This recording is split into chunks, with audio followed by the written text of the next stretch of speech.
Welcome to another terrifying episode of the darkest dark web horror stories. Before we begin, I just want to say I absolutely love reading your comments, so don't be shy. Go ahead and introduce yourselves. Or if you have any other suggestions or thoughts on how we can improve more, let me know.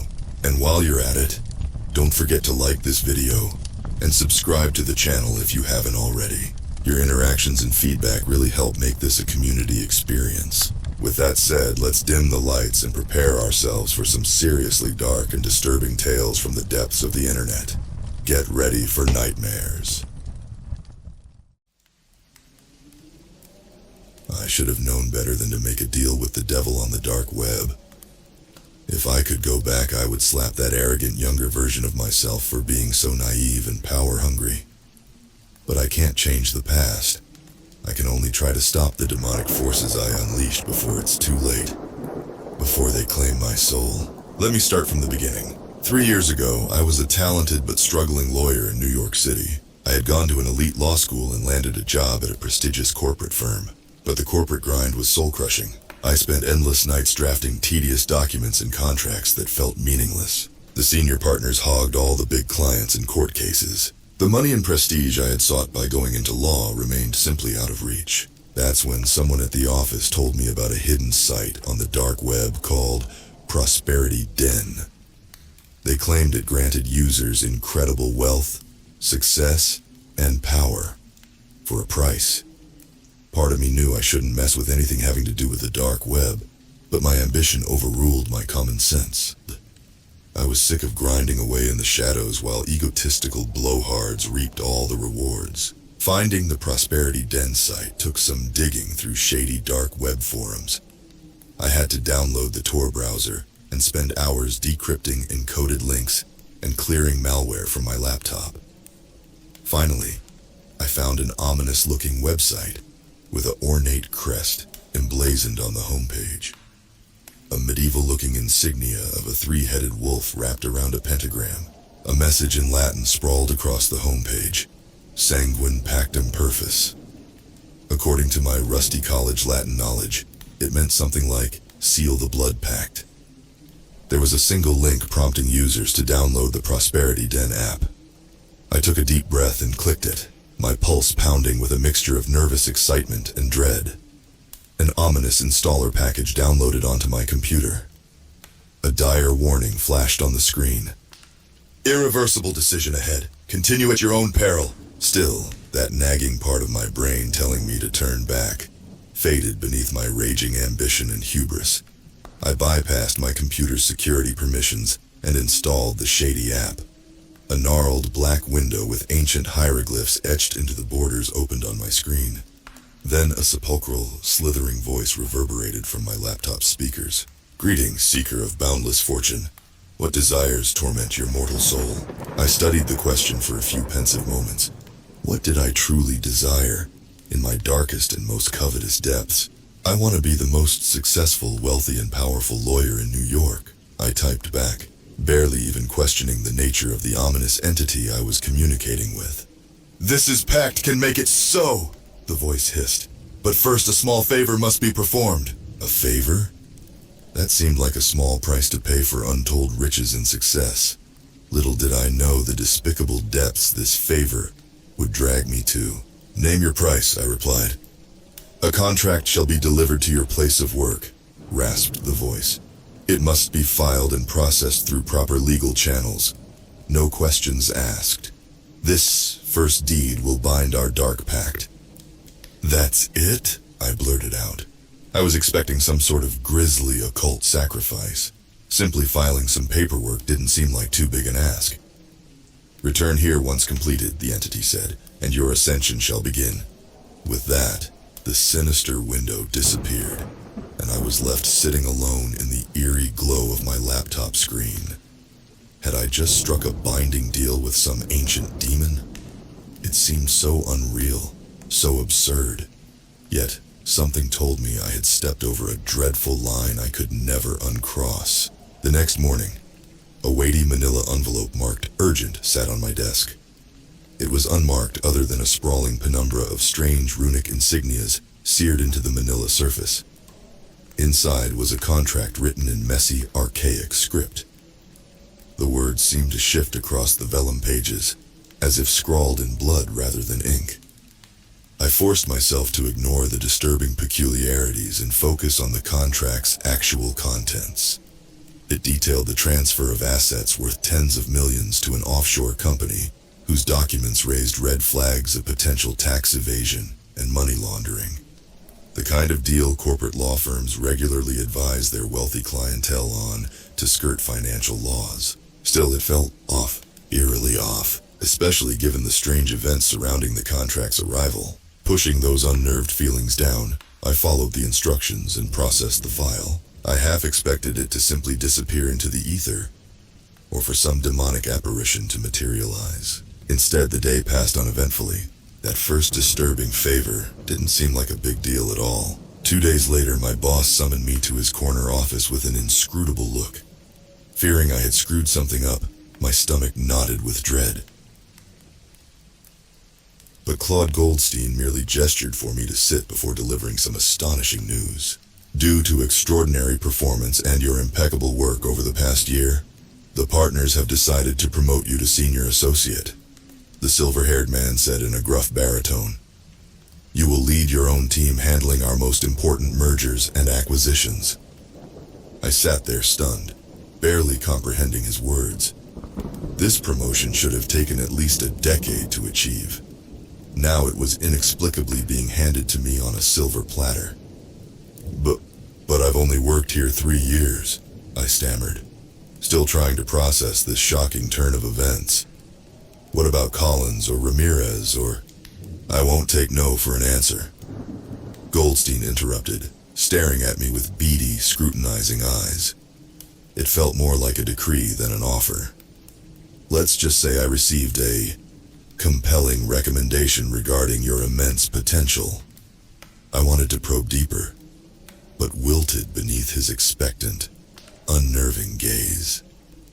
Something told me it would be unwise to ask too many questions about the true circumstances behind this promotion. I accepted the position, as baffling as it was. Just another step in a slow descent down a path I couldn't perceive the terrifying end of. My legal career took off like a rocket ship after that. I quickly ascended to become the youngest partner in the firm's history. My expertise and deal-making prowess became the stuff of legend on Wall Street and in the city's elite social circles. High-stakes litigations, complex mergers, intricate restructurings. I handled them all with preternatural skill and cunning guile, far surpassing my years of experience. The plum accounts, biggest clients all coveted my counsel above my elderly peers. Wealth, accolades, and acclaim rained down upon me in dizzying excess. Not that any of it brought me true satisfaction. No material success could fill that gnawing spiritual void within. The ominous pact I had made constantly lurked in the back of my mind, despite futile efforts to repress it. Because with each feat and victory, another sinister favor always followed, to reaffirm and darken the curse. More disturbing instructions would arrive, cloaked in bizarre happenstance. Strange sigils scrawled in condensation on bathroom mirrors. Numerical codes embedded in torn newspaper pages affixed to my car's windshield. Guttural whispers in my ear while half awake in the dead of night. The favors they commanded grew progressively more abhorrent and unethical. Once just involving simple paperwork, they morphed into manipulating cases, making damning evidence disappear, or sabotaging legal proceedings, always corrupting the justice system and perverting the rule of law in sickening ways. Any refusal to comply brought deeply unsettling consequences. The plumbing in my apartment would spew torrents of black, foul-smelling sludge that left the place nearly unlivable. Once, when I balked at sabotaging an environmental lawsuit, a freak earthquake rocked my office building and split the foundation nearly in two. There was no escaping this insidious pact. The demonic forces I had so arrogantly made a deal with wielded terrifying power over the corporeal plane, and it demanded my constant fealty and obedience in exchange for my lofty perch of prestige and wealth.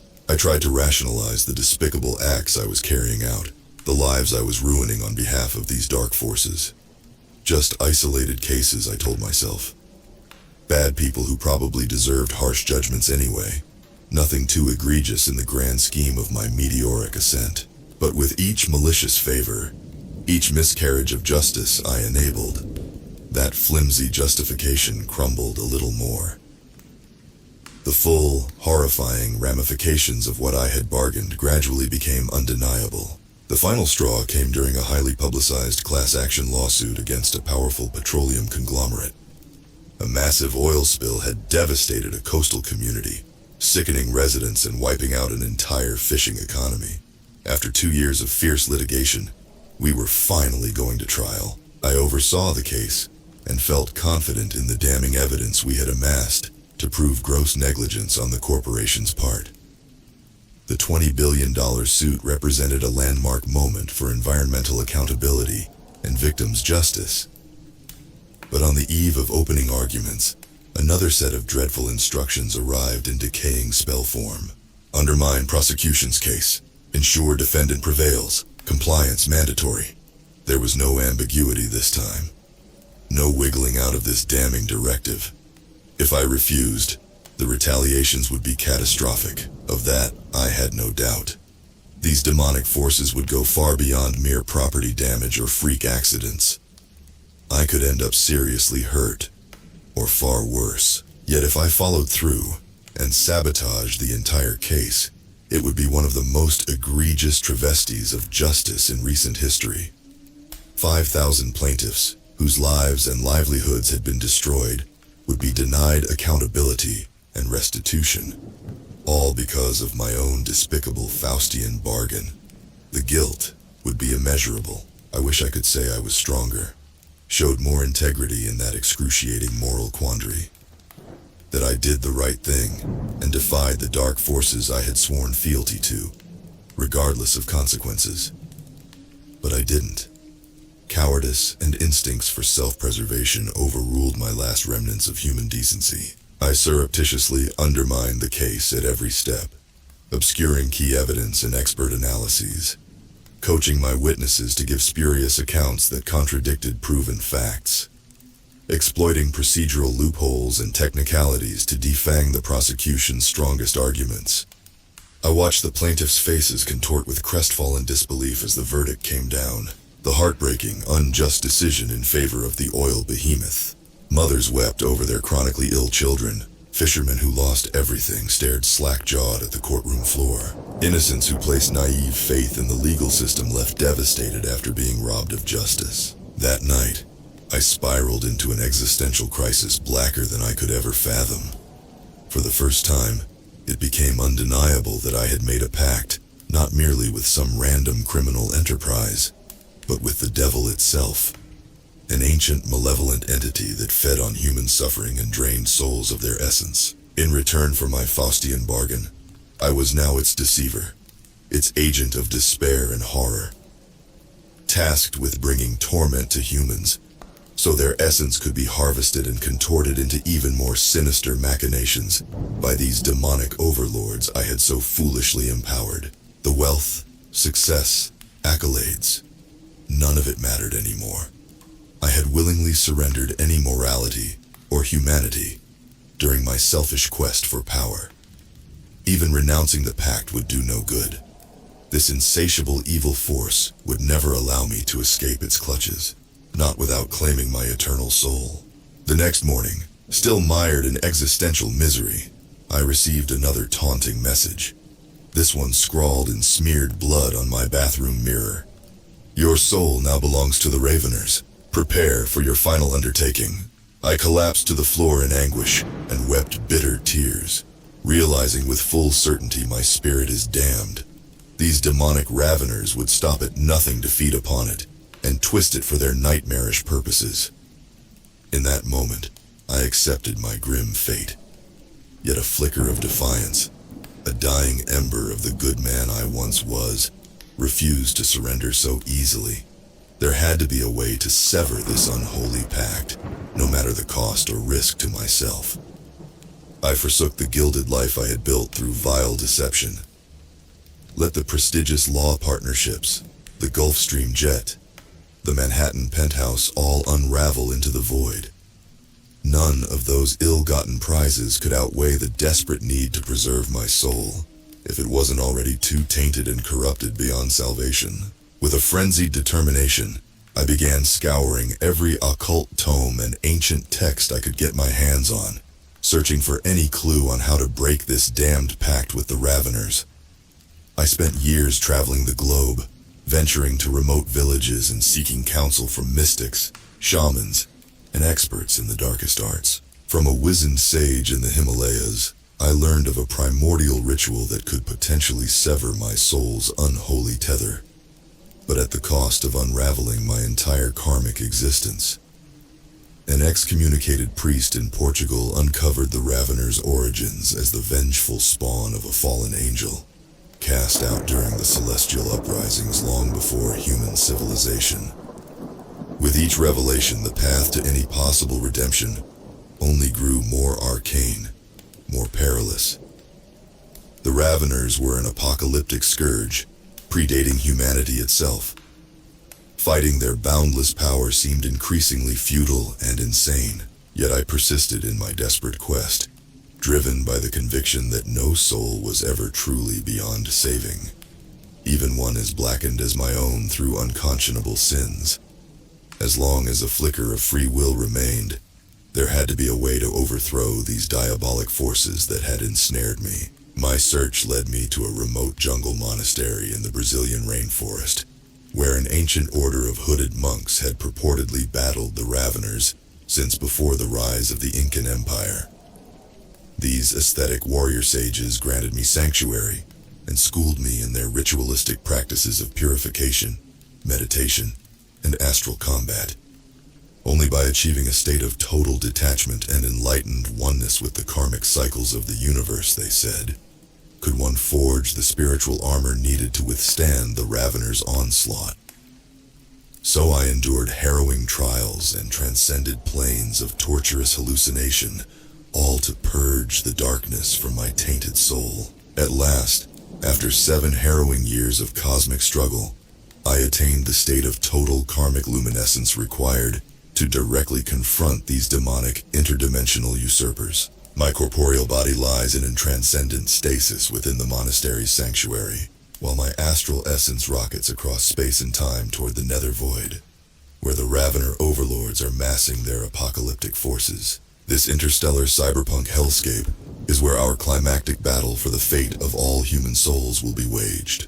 It will likely be my final cosmic undertaking, win or lose. All I know is that the Ravener's insidious agenda to harvest our species' spirits for their unholy ends cannot be allowed to succeed.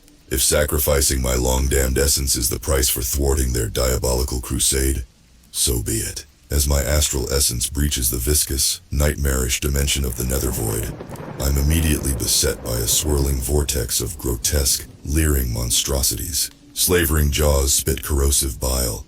Spindly appendages tipped with hooked talons grasp and claw at my luminous spirit form. The foot soldiers of the Ravener overlords, hellspawn birthed from the oozing pits of entropy itself. I picture the meditative singularity of white-hot light taught by the monastery's grand masters. Projecting that totemic emblem of unwavering focus and resolve incinerates the first wave of shrieking wretched demons in a blinding arc of searing anima. More keep emerging from the roiling eddies of the null all around me. A numberless legion of perversions upon consciousness. Shifting into the Arcadium resonance, I exhale a sacred mantra that amplifies and ricochets throughout this dread dimension like a sonic shockwave. Scores of abominations disintegrate into foul vapors, their howls of fury drowned out by the cycling cosmic hum. Still, their endless ranks only seem to multiply, drawn to the light of my essence like rapacious moths. Then I sense the ominous presences. The 3 paramount Ravener overlords, their minds vast necrotic caverns of corruption and hatred for all living creation. They materialize in titanic humanoid forms, their horned skulls elongated into leering bestial shapes by spinal ridges and jetted manes of pulsating bone. Your light flickers in vain, usurper. One Ravener Lord's telepathic malice cuts like a psionic broadside. This realm lies anathema to the delusions of your feeble faith. Here, our will becomes profane flesh. The trio almost lazily gestures in my direction, and the tides of malformed demon beasts intensify tenfold. Rending jaws and serrated fangs lash from every infinite angle now, each bite like the acidic erosion of my very being. I pour the last vestiges of my spiritual energy into a final transcendental overload, only for the incandescence to slowly gutter and dim against the implacable, lightless might of these obscene usurpers. As the gnashing, depraved things utterly overwhelm the last spark of my spirit, I miraculously find my way back into the monastery's hallowed chamber. My physical vessel writhes in paroxysms of voided terror at being reincorporated. They are too powerful, I rasp out, the last vapors of my damaged essence nearly snuffed out. Too perverse and eldritch to ever confront directly. The wizened old abbot gazes back with heavy eyes brimming in regret, but also adamant resolve. That may be so, my son, but you have already succeeded beyond our highest hopes. For your essence did indeed shine truth upon the void usurper's path to a full, cosmic withering of all living existence. With that, his astral form along with the spectral essences of the entire monastery ignite in a coruscating supernova of unified consciousness. They transmigrate across space-time in a single, blinding vector, piercing the nether void's eldritch veil at last. There, they unleash a concentrated onslaught of transcendent karmic rebirth that quite literally overwhelms the Ravener's scourge of negation with the indomitable ardor of creation's perpetual cycle. Hope and faith made celestially incarnate. In that moment of supreme revelation, the unforgivable sins I've committed, the agonizing suffering of innocence I enabled for the Ravener's gain, all of it becomes inscribed into the karmic integrity of the universal order. Implacable and eternal, a living wound upon the ethereal framework that will echo across eons until final cosmic rectification. In the fading light, I see the insectoid visages of the Ravener Lords recoil in utmost horror and revulsion at the irrevocable purity of what they've glimpsed. For they are at last revealed as mere mewling perversions upon the profane continuum, deformities never again to be abided in the infinite tides of being. As my awareness finally frays and separates from this physical plane, I surrender into the eternal churn with a strange serenity. For I have been an unforgivable part of the great cosmic wrong, yet that eternal awareness will forever carry my regret unto final restitution.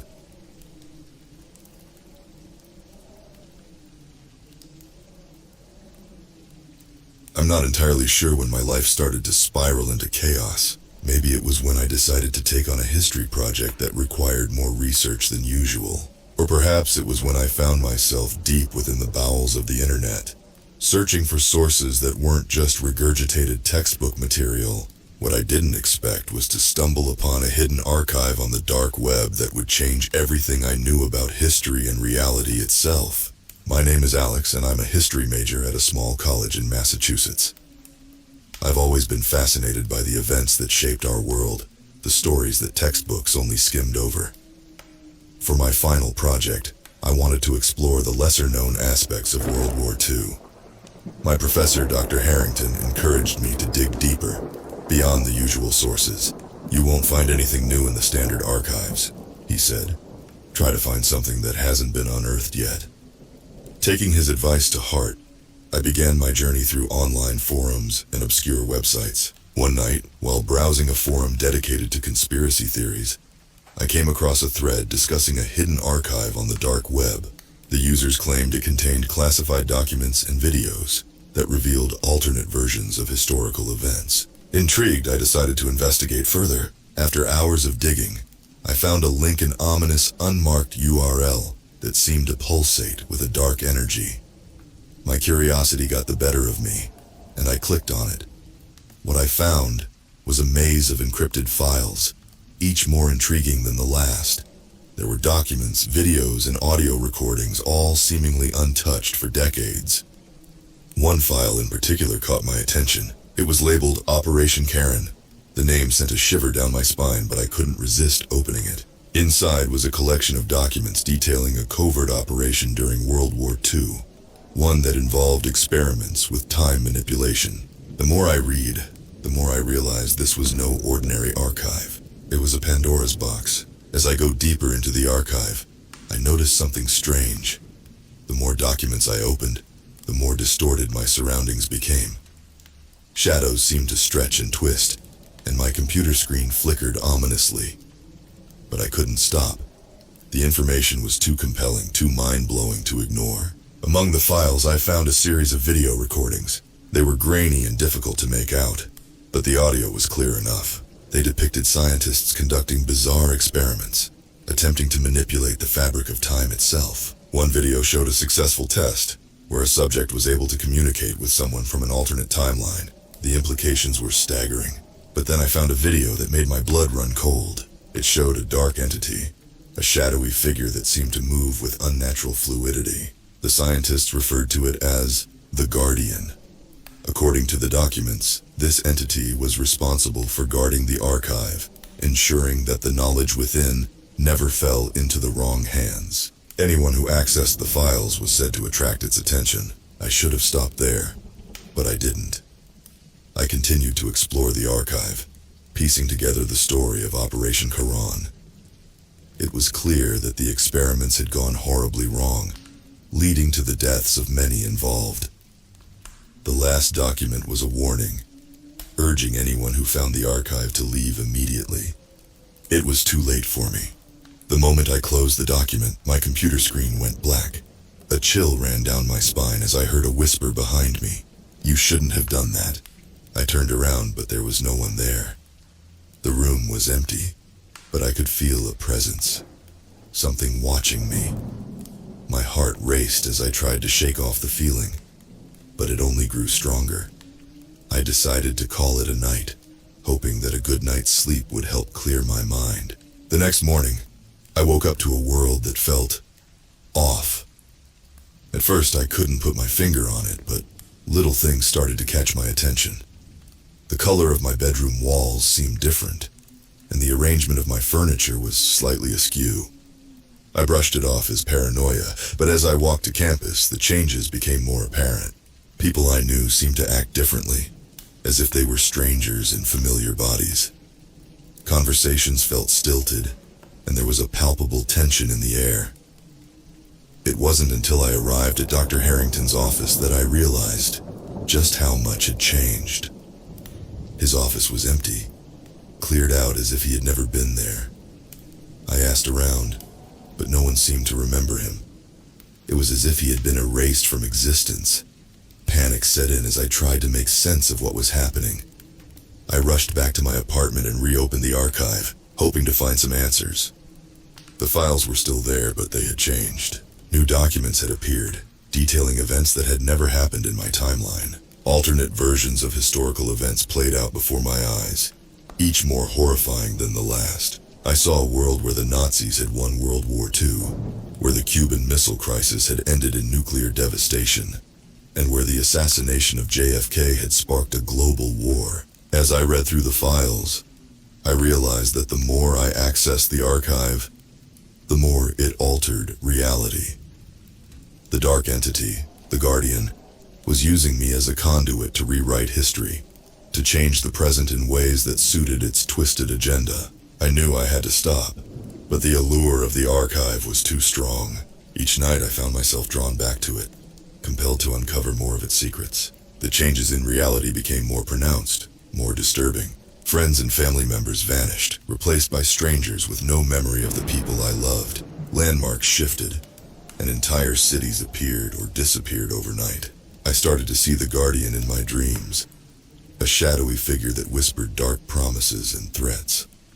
It seemed to feed off my fear, growing stronger with each passing day. I tried to fight it, to resist the urge to delve deeper into the archive, but it was like an addiction I couldn't shake. Desperation led me to seek help from anyone who might understand what was happening. I reached out to conspiracy theorists, paranormal investigators, and even a few historians who had dabbled in the occult. Most dismissed me as a lunatic, but one person believed me, a reclusive historian named Evelyn. Evelyn had spent years researching the dark web and its hidden secrets. She had encountered stories of the Guardian before, tales of people who had accessed forbidden knowledge and paid the price. She agreed to meet me and help me find a way to break free from the entity's grasp. Evelyn lived in an old, secluded house on the outskirts of town. When I arrived, she greeted me with a mix of caution and curiosity. Her house was filled with books and artifacts, remnants of a lifetime spent chasing the unknown.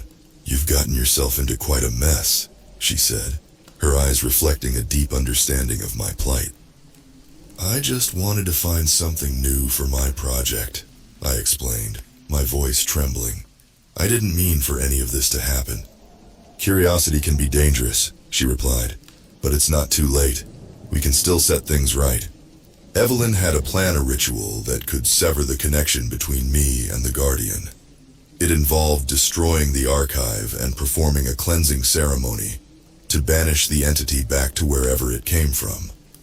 She warned me that the process would be dangerous, that the Guardian would fight back with everything it had. We gathered the necessary materials: candles, herbs, and ancient symbols drawn from forbidden texts.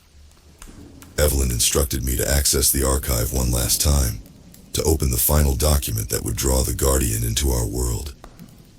She believed that confronting it directly was the only way to break its hold over me. As I opened the final document, the room grew cold, and the shadows deepened. The Guardian appeared, a towering figure of darkness, its eyes glowing with malevolent intent. "You cannot escape me," it whispered, its voice echoing through my mind. Evelyn began the ritual, chanting words in a language I couldn't understand. The candles flickered, and the air grew thick with the scent of burning herbs. The Guardian roared in anger, its form shifting and writhing as it tried to resist the banishment. I felt a searing pain in my head as the entity fought to maintain its grip on reality. Memories flashed before my eyes, alternate histories, twisted realities, and the faces of those who had vanished. I clung to the hope that this nightmare would soon be over, that Evelyn's ritual would succeed. With a final deafening roar, the Guardian vanished, leaving behind a palpable silence. The room seemed to exhale, the tension dissipating as the shadows receded. Evelyn collapsed, exhausted from the effort, but alive. In the days that followed, reality slowly began to stabilize. The changes I had witnessed started to reverse, and the people who had vanished returned, their memories intact. Dr. Harrington reappeared, unaware of the ordeal I had endured. I destroyed my computer and any remnants of the archive, vowing never to seek out forbidden knowledge again. Evelyn and I stayed in touch, bonded by the shared experience of confronting the Guardian. She continued her research, determined to prevent others from falling into the same trap. But even now, I can't shake the feeling that something is watching me, lurking in the shadows. The Guardian may be gone, but its presence still haunts my dreams. I live with the knowledge that reality is fragile, that history can be rewritten with the click of a mouse. If you ever find yourself tempted to explore the dark corners of the web, remember my story. Some secrets are better left buried, and some doors should never be opened. Curiosity may lead to discovery, but it can also lead to unimaginable horror.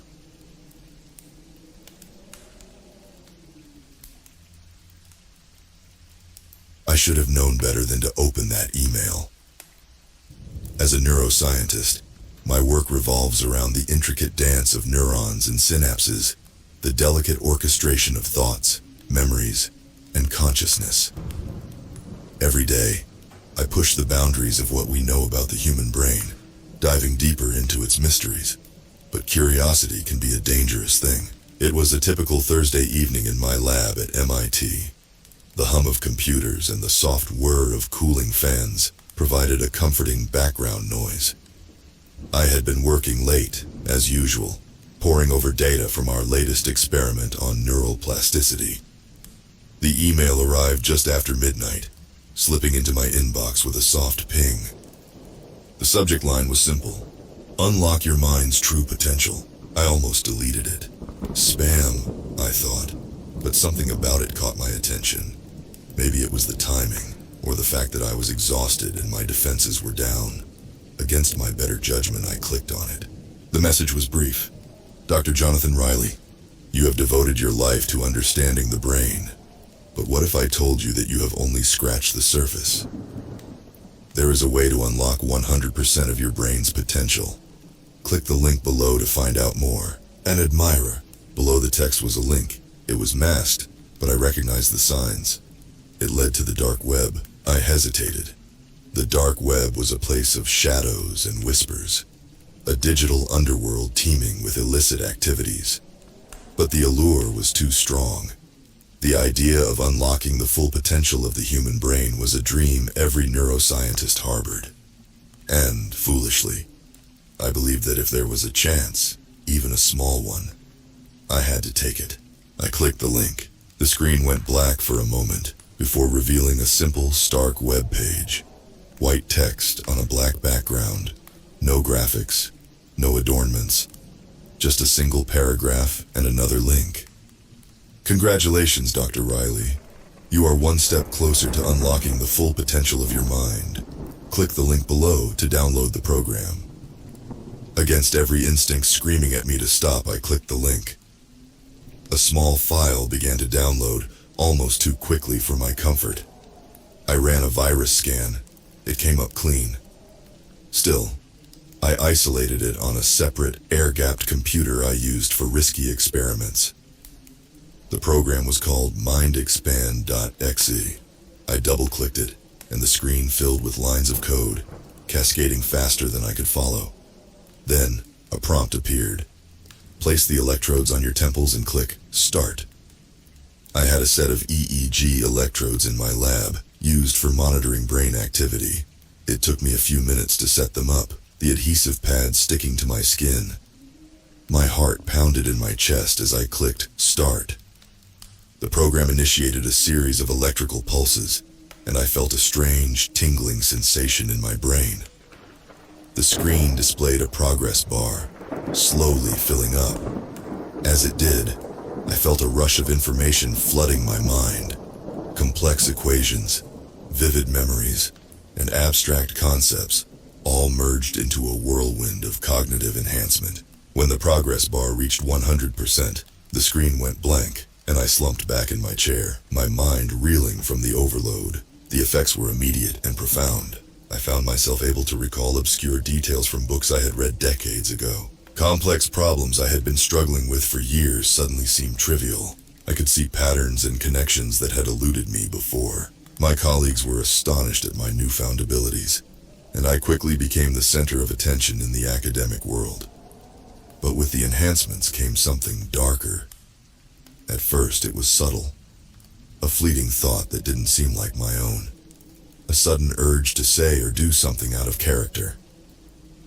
I dismissed them as side effects, my brain adjusting to its new capabilities. Then the intrusions grew stronger. I would find myself walking into rooms with no recollection of why I was there. I would speak words that seemed foreign, actions driven by impulses I couldn't control. It felt like an invisible hand was steering my mind, nudging me towards actions and thoughts that weren't mine. The breaking point came one night as I was working late in the lab.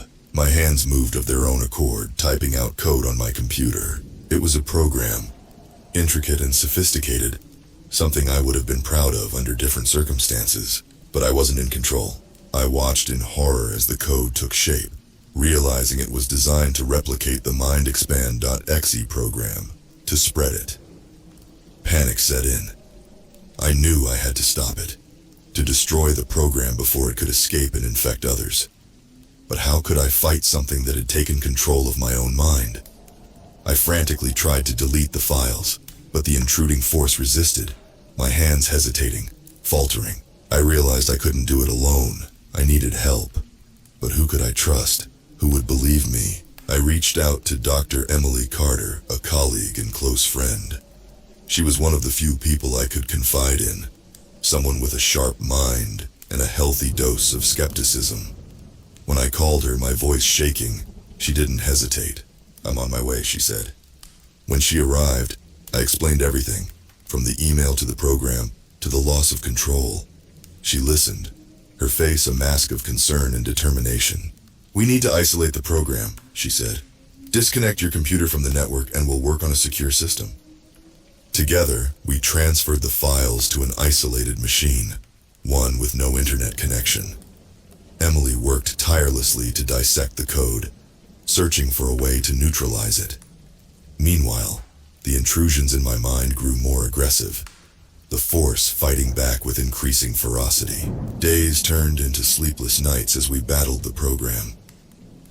I felt my sanity slipping away, the boundary between my thoughts and the intrusions blurring.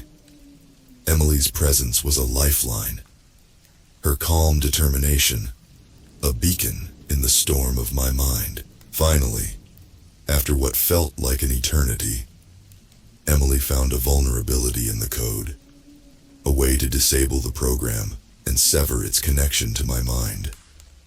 It required precision and coordination, and I would need to fight the intruding force with every ounce of willpower I had left. The final confrontation was a blur of pain and determination. As Emily executed the code, I felt the intruding force lash out, a storm of thoughts and impulses trying to overwhelm me. My vision blurred, and my body convulsed as I fought to retain control. "Hold on, Jonathan!" Emily shouted, her fingers flying over the keyboard. I focused on her voice, anchoring myself to reality. Inch by inch, I wrested control back, pushing the intrusions to the fringes of my mind. The pain was excruciating, my neurons ablaze with electrical fury. Then, with a final keystroke, Emily executed the command. The program's connection severed, and the force in my mind recoiled, a beast wounded and retreating. The relief was immediate, a wave of clarity washing over me as the intrusions faded. I collapsed, gasping for breath, my mind my own once more. Emily rushed to my side, her face a mix of relief and concern. "It's over," she said softly. In the aftermath, we destroyed every trace of the program, ensuring it could never harm anyone else. I resigned from my position at MIT, needing time to recover and rebuild my life. Emily remained by my side, her support unwavering. The experience left scars, both mental and emotional. But it also gave me a newfound appreciation for the delicate balance of the human mind. We are more than the sum of our neurons, more than the electrical pulses that drive our thoughts. We are the masters of our own minds, and I vowed never to take that for granted again. The dark web holds many secrets, and not all of them are meant to be uncovered. Some mysteries are better left in the shadows, where they belong.